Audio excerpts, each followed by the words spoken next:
ଦେଖନ୍ତୁ ପ୍ରଥମ କଥା ହେଲା ଅଚ୍ୟୁତ ସାମନ୍ତଙ୍କ ଭଳି ଜଣେ ଶିକ୍ଷାବିତ୍ ଏବଂ ସାମାଜିକ କର୍ମୀ ଭଲ ସମାଜ ସଂସ୍କାରକ ହିସାବରେ କୋଉ ପରିପ୍ରେକ୍ଷୀରେ କାହିଁକି ଏମିତି କହିଲେ ତା ତ ନିଶ୍ଚିତ ରୂପେ ଚିନ୍ତାର ବିଷୟ ନୁହେଁ, ବିତର୍କର ବିଷୟ। କିନ୍ତୁ କଥା ଉଠୁଛି ଯେ ଅଚ୍ୟୁତ ସାମନ୍ତ କଣ ମାନେ ଚିତ୍ରଗୁପ୍ତ? କିଏ ପାପ କରିଛନ୍ତି କିଏ ପୁଣ୍ୟ କରିଛନ୍ତି ତାର ହିସାବ ନିକାଶ କରିବେ? ଏଇଟା ଭୁଲ ହେଲା। କଣ ମାନେ ଯୋଉମାନେ ଦିବ୍ୟାଙ୍ଗ ଅଛନ୍ତି ସେମାନେ ଭଗବାନଙ୍କ ଆଶୀର୍ବାଦ।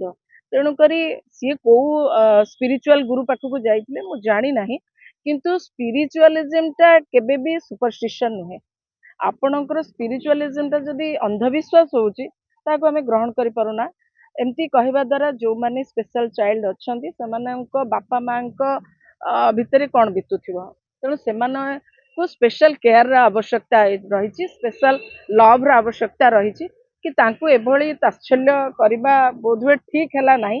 କିନ୍ତୁ କୋଉ ପରିପ୍ରେକ୍ଷୀରେ ଆଉ କାହିଁକି ଏଭଳି ଅପମାନଜନକ ଶବ୍ଦ ସେ ବ୍ୟବହାର କଲେ ମତେ କାହିଁକି ଠିକ ଲାଗୁନାହିଁ।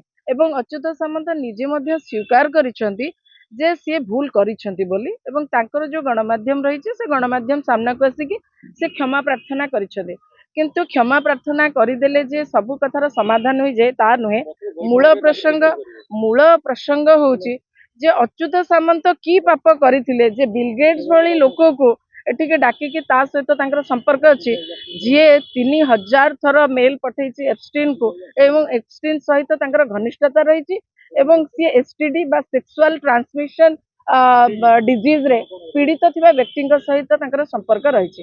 ତେଣୁ ଇଏ କି ପ୍ରକାର ଅଚ୍ୟୁତ ସାମନ୍ତର ଇଏ କୋଉ ଜନ୍ମର ପାପ ଯେ ବିଲ୍ ଗେଟ୍ସ ସହିତ ତାଙ୍କ ସମ୍ପର୍କ ଅଛି? ଆମେ ତ ସେ କଥା କହୁନ। କିନ୍ତୁ ଏଇ ଯୋଉ ସ୍ପେଶାଲ ଚାଇଲ୍ଡଙ୍କ ଉପରେ ଏଭଳି ମତ ବା ମନ୍ତବ୍ୟ ଦବା ବିଲକୁଲ ମାନେ ଦୁର୍ଭାଗ୍ୟଜନକ। ଶୁଣନ୍ତୁ, ମୁଁ ଏଥିରେ ଆଦୌ ବିଶ୍ୱାସ କରୁନାହିଁ। ମୁଁ ସେଇଥିପାଇଁ ବାରମ୍ବାର କହୁଛି ଯେ ଅଚ୍ୟୁତ ସାମନ୍ତଙ୍କ ଭଳି ଜଣେ ବୁଦ୍ଧିଜୀବୀ, ଶିକ୍ଷାବିତ୍, ସମାଜସେବୀ ଏଭଳି ଶସ୍ତା ମନ୍ତବ୍ୟ କେମିତି ଦେଲେ ତା ନିଶ୍ଚିତ ରୂପେ ଚିନ୍ତାର ବିଷୟ। ଆଉ ମୁଁ ବାରମ୍ବାର କହିଛି ସିଏ କୋଉ ପାପ କରିଥିଲେ, କୋଉ ଜନ୍ମର ପାପ ପାଇଁ ତାଙ୍କର ବିଲ୍ ଗେଟ୍ସ ସହିତ ସମ୍ପର୍କ, ଯିଏ ମାନେ ସାରା ବିଶ୍ୱକୁ କରୋନା ଭଳି ରୋଗରେ ଆକ୍ରାନ୍ତ କରିବା ପାଇଁ ଷଡ଼ଯନ୍ତ୍ର କରିପାରନ୍ତି, ତାଙ୍କ ସହିତ ଇଏ କୋଉ ଜନ୍ମର ପାପ ପାଇଁ ତାଙ୍କ ସହିତ ତାଙ୍କର ସମ୍ପର୍କ ସେ ବିଷୟରେ କହିବେ କି? ତେଣୁ ଏଭଳି ମନ୍ତବ୍ୟ ଦବା ଉଚିତ ହେଲା ନାହିଁ ବୋଲି ମୁଁ ଭାବୁଛି। DTV ଓଡ଼ିଆ ଦେଖିବା ପାଇଁ ସବସ୍କ୍ରାଇବ୍ କରନ୍ତୁ ଏବଂ ବେଲ୍ ଆଇକନ୍କୁ ମଧ୍ୟ ଦବାଇ ଦିଅନ୍ତୁ।